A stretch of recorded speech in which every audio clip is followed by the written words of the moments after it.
நம்ம தேங்காய் எண்ணெய் ஊற்றிப்போம்.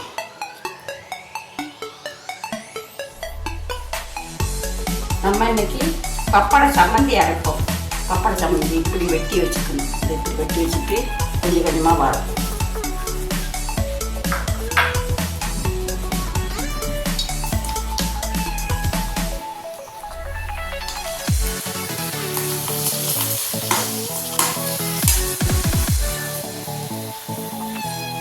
நம்ம இந்த வறுத்த எடுப்போம்.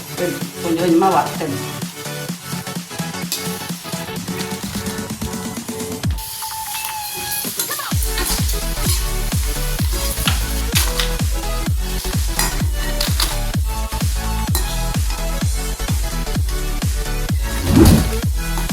இந்த வத்தலை வறுத்துக்கும். இது காரம் இல்லாதது 10 வத்தல் எடுத்துட்டு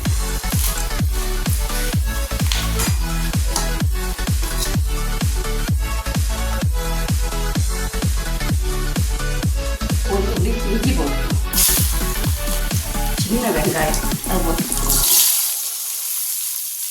2-3 கறிவேப்பிலை போட்டு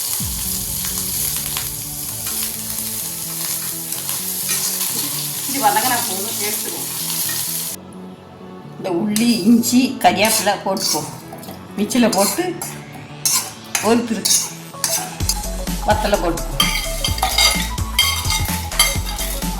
இந்த புளியோட சின்ன தேங்காயில் அரைமணி தேங்காய் இது போட்டுக்கோம்.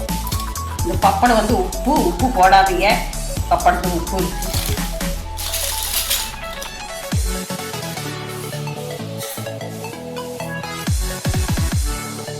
சம்மந்தி நல்ல சம்மந்தி அரைச்சிட்டேன்.